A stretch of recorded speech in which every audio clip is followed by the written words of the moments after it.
चलिए खबरों की शुरुआत करते हैं और सबसे पहले बात कर लेते हैं बांग्लादेश की, जो इस वक्त हिंसा की आग में झुलस रहा है और लगातार वहां से तस्वीरें सामने आ रही है वो परेशान भी करती है। लेकिन इससे जुड़ी बड़ी खबर आपको बता दें कि खबर ये मिल रही है कि वर्तमान संसद को भंग करने की घोषणा कर दी गई है। राष्ट्रपति ने ये घोषणा की है और आपको बता दें कि इसी साल ये सरकार जो है यानी कि जनवरी महीने में चुनी गई थी, लेकिन जिस तरीके से वहां पर हाहाकार मचा हुआ है, बगावत की जो तस्वीर निकलकर सामने आ रही है।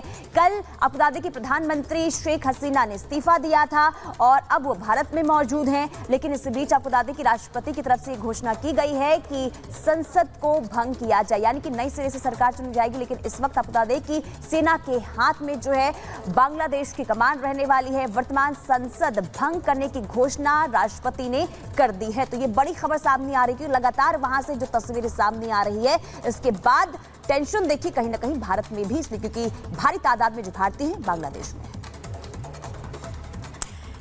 देखिए 15 साल का जो राज था वो 45 मिनट में खत्म हो गया। स्वतंत्रता सेनानियों को जो मिलने वाला आरक्षण था, उनके परिवार वालों को, उसको खत्म करने को लेकर आपको लगातार हम बता रहे हैं कि कैसे यहाँ पर जो है वो प्रदर्शन शुरू होता है और धीरे धीरे बढ़ जाता है। कई जगहों से झड़प के वीडियोस भी सामने आए हैं। आपको यहाँ पर लोग नजर आ रहे हैं, देखिए यहाँ पर ये लोग प्रदर्शनकारी है, प्रदर्शन करने के लिए निकले, लेकिन झड़प यहाँ पर हुई है। जगह जगह की तस्वीरें आपको लगातार हम दिखा रहे हैं और कई शहर वहां पर जहां पर इस तरह से आपने देखा कि हालात बने हुए, ढाका समेत कई जगहों पर रात भर गोलीबारी हुई है। इससे जुड़ी हुई कुछ तस्वीरें रात की हम आपको लगातार दिखा रहे हैं और अगली तस्वीर आप देखेंगे यहाँ पर कि कैसे यहाँ पर पूर्व कप्तान जो है प्रदर्शनकारियों ने आग के हवाले उनके घर को किया। ये आपको घर की तस्वीर इस वक्त दिखा रहे हैं। देखिए आग यहाँ पर लगी और उसके बाद आपको ये भी बता दें लगातार कि यहाँ पर प्रदर्शनकारियों ने आग के हवाले किया इस पूरे घर को और लगातार देखिए पूर्व कप्तान मुशर्रफ मुर्तजा के घर पर यह हमला यहाँ पर किया गया है। रात की तस्वीर आपको दिखा रहे हैं और इसके अलावा अलग अलग जगहों की भी आपको तस्वीर दिखा दे। रात शेख मुजीबुर रहमान की अगर बात करें, उपद्रवियों का प्रदर्शन यहाँ पर भी देखने को मिला और यहाँ पर आप देखेंगे कि मूर्ति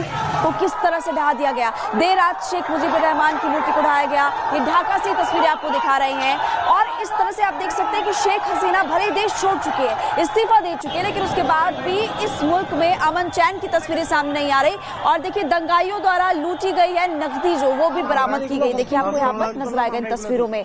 ये प्रदर्शनकारी धीरे धीरे आप देखेंगे कि उग्र होते जा रहे हैं। हालांकि वहां पर सेना लगातार काबू करने की कोशिश करते हुए नजर आ रही है, लेकिन फिलहाल सेना को भी सफलता नहीं मिल रही है और दंगाइयों ने जो नकदी बरामद की थी, जो लूटी हुई थी, उसको भी बरामद यहाँ पर सेना ने किया। ये तस्वीरें भी आपको लगातार हम दिखा रहे हैं।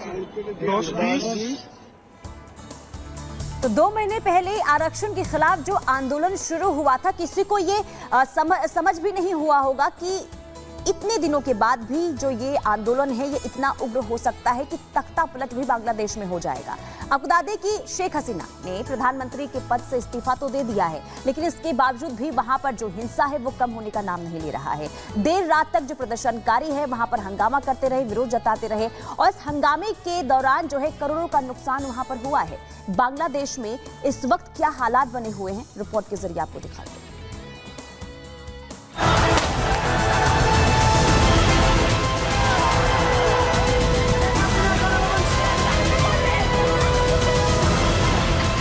तोड़फोड़, आगजनी और हिंसा। पड़ोसी मुल्क बांग्लादेश के हालात कुछ ज्यादा ही खराब हो चुके हैं। आरक्षण को लेकर आंदोलन शुरू हुआ, लेकिन देखते ही देखते ये आंदोलन हिंसा में तब्दील हो गया।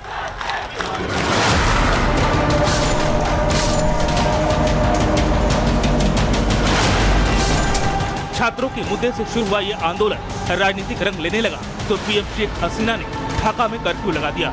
हिंसा को काबू में करने के लिए सेना को जिम्मेदारी सौंप दी, लेकिन बांग्लादेश में विरोध रुकने के बजाय और उग्र हो गया।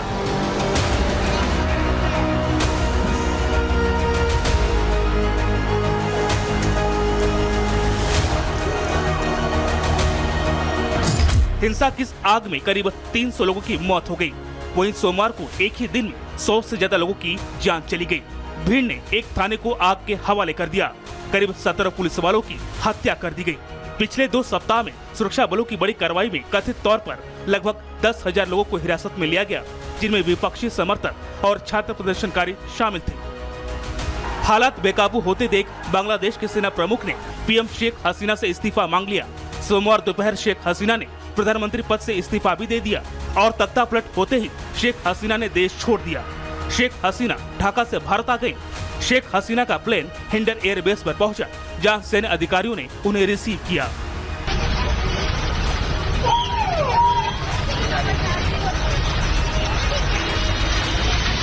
करीब 2 साल बाद श्रीलंका जैसी ही तस्वीर बांग्लादेश में भी देखने को मिली।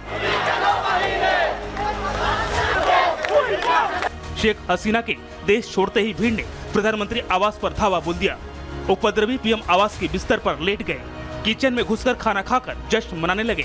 इतना ही नहीं, पीएम आवास में घुसे लोग यहाँ का फर्नीचर और कीमती सामान अपने साथ लेकर जाते नजर आए।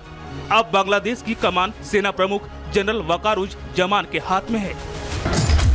बांग्लादेश में हिंसा को देखते हुए यहाँ मोबाइल इंटरनेट सेवा बंद कर दी गई है और अनिश्चित काल के लिए पूरे देश में कर्फ्यू लागू कर दिया गया है। हिंसक विरोध प्रदर्शनों के बीच लोगों की सुरक्षा सुनिश्चित करने के लिए सरकार ने बीते सोमवार समेत 3 दिवसीय सामान्य अवकाश की घोषणा की है।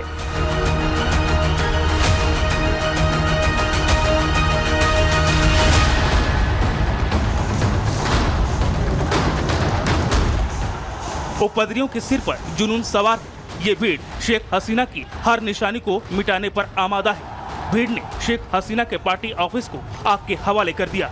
प्रदर्शनकारियों ने बांग्लादेश के संस्थापक शेख मुजीबुर रहमान की मूर्ति का सिर का हिस्सा हथौड़े से तोड़ डाला।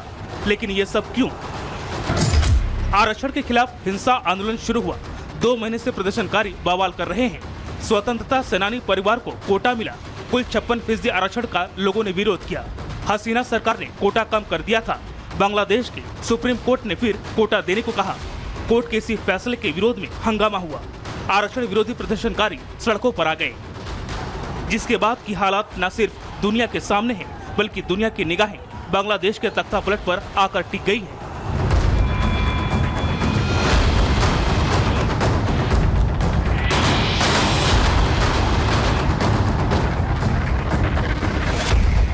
फिलहाल बांग्लादेश अब सेना के हाथ में है।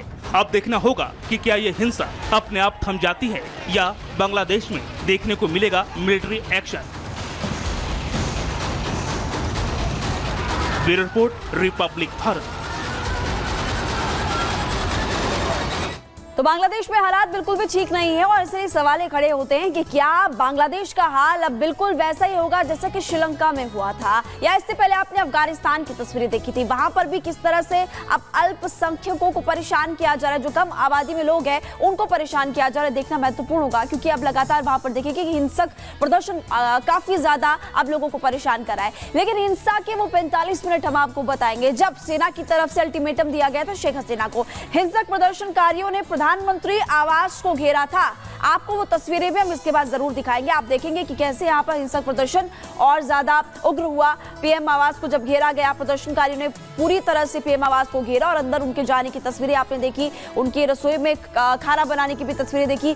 भीड़ शेख हसीना को हटाने पर अड़ गई थी और आर्मी ने हसीना को इस्तीफा देने के लिए कहा कि 45 मिनट के अंदर आप खाली कर दीजिए। हसीना को 45 मिनट का अल्टीमेटम दिया गया था, जैसे कि मैंने आपको पहले भी बताया, सेना की तरफ से ये अल्टीमेटम दिया गया था और उस दौरान आपने देखा कि पीएम शेख हसीना ने प्रधानमंत्री के पद से इस्तीफा दिया और उसके बाद चॉपर के जरिए वो भारत के लिए भी रवाना हुई। हालांकि यूके की तरफ से अभी तक उनको अप्रूवल नहीं मिला है। पहले खबर मिली थी कि उनको फिनलैंड भी वो जा सकती है, लंदन भी वो जा सकती है, लेकिन अभी फिलहाल भारत में है और 45 मिनट में देश छोड़कर निकलो, आर्मी की तरफ से कहा गया था। बेकाबू हालात में हसीना के पास विकल्प नहीं था और आनन फानन में हसीना ने इस्तीफा दे दिया। एयरफोर्स के चॉपर से ढाका से उनको निकलना पड़ा और बांग्लादेश छोड़कर भारत के लिए उड़ान भरी। जैसा कि मैंने आपको पहले भी बताया कि फिनलैंड की भी खबर थी, लंदन की भी खबर थी, लेकिन कोई विकल्प नहीं था, कोई ऑप्शन नहीं था और फिर वो भारत के लिए रवाना हुई।